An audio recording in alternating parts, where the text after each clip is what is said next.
India Australia இடையே பாதுகாப்பு துறையில் முக்கிய ஒப்பந்தங்கள் கையெழுத்தாகின.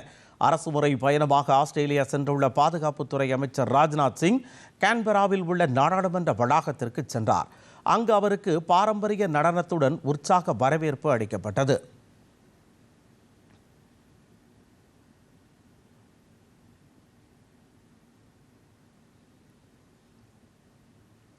பின்னர் ஆஸ்திரேலியாவின் துணை பிரதமரும் பாதுகாப்புத்துறை அமைச்சருமான ரிச்சர்ட் மார்லஸை ராஜ்நாத் சிங் சந்தித்து பேசினார்.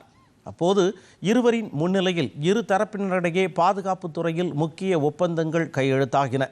இரு நாடுகளுக்கு இடையேயான பாதுகாப்பு ஒத்துழைப்பின் வேகமான வளர்ச்சியை இரு நாட்டு தலைவர்களும் அப்போது பாராட்டினர்.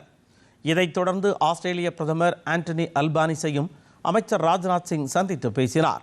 இது தொடர்பாக ராஜ்நாத் சிங் வெளியிட்டுள்ள பதிவில், ஆஸ்திரேலிய துணை பிரதமர் மற்றும் ரிச்சர்ட் மார்சலுடன் ஆக்கப்பூர்வமான சந்திப்பு நிறைவு பெற்றது. சைபர் பாதுகாப்பு, கடல் பாதுகாப்பு மற்றும் பிராந்திய சவால்கள் உள்ளிட்ட இந்தியா ஆஸ்திரேலியா பாதுகாப்பு ஒத்துழைப்பு குறித்து விரிவாக ஆலோசனை நடத்தியதாக அவர் குறிப்பிட்டுள்ளார். மேலும் கான்பெராவில் ஆஸ்திரேலிய பிரதமர் ஆந்தோனி அல்பானிஸுடனான சந்திப்பு சிறப்பானது என்றும், இந்தியா ஆஸ்திரேலியா நாடுகளுக்கு இடையேயான இருதரப்பு உறவு தொடர்ந்து ஆழமாகவும் வலுவாகவும் வளரும் என்று தான் நம்புவதாகவும் ராஜ்நாத் சிங் தெரிவித்துள்ளார். ஆஸ்திரேலிய பிரதமர் ஆந்தனி அல்பானிஸ் வெளியிட்டுள்ள பதிவில், ஆஸ்திரேலியா இந்தியா இடையிலான பாதுகாப்பு உறவு மேலும் வலுப்பெற்று கொண்டே செல்வதாக தெரிவித்துள்ளார்.